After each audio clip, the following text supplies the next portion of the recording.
Well, hey guys, we're way out in Bolivar County, Mississippi today, really close to the Mississippi River. We're here to see if we can find the grave of Mississippi's 24th governor, Governor Charles Clark. Clark was born in Cincinnati, Ohio on May the 24th, 1811. We're making our way up to his family cemetery now.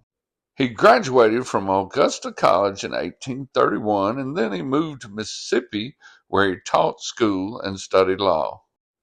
He then had a fairly distinguished career in the military. He served during the Mexican War as captain of the 2nd Regiment of Mississippi Volunteers. In 1861, he was appointed the Brigadier General in the Mississippi Army. John Pettus was the wartime governor before him, and a guy named William Sharkey was the governor just after him. Pettus, of course, led Mississippi to secession in 1861, and he was term limited and couldn't run for re-election. Clark ran on a conservative platform focused on caring for wounded soldiers and their families. He was inaugurated at Columbus on November the 16th.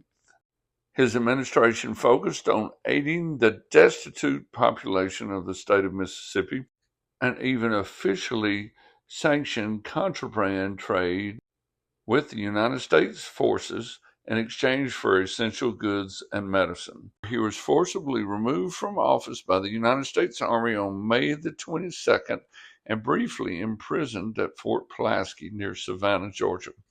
He was replaced as governor by William Sharkey, who was a staunch Unionist. Clark was ex officio president of the University of Mississippi Board of Trustees during his time as governor, and he remained on the board for almost 10 years after his term ended. Some notable things I found about Charles Clark's term as governor of the state of Mississippi: he was elected with 70% of the vote. That doesn't normally happen. Of course, the state capitol had been captured and burned by Union forces earlier, and it had been moved to Macon and then to Columbus. Most other parts of Mississippi that would have been strategically important militarily had already been overrun by his term as governor. He became governor just a few months after the fall of Vicksburg here in Mississippi. So what I'm really trying to say is there just wasn't that much left for him to govern. One Clark story I almost forgot to tell you. During his time as a lawyer in the 1830s and 40s, he represented a settler in a dispute with some Choctaw Indians over land here in the Mississippi Delta. This led to a series of lawsuits before the Mississippi Supreme Court. The settler prevailed against the Choctaws and gave Charles Clark a large tract of land between Beulah, Mississippi, and the Mississippi River as his legal fee. The land we are now standing on was renamed in the late 1840s as Doe Row. Pseudonyms in the legal profession used to represent unknown litigants. Most likely because of poor local literacy, the plantation became known by its phonic representation, Doro, D-O-R-O.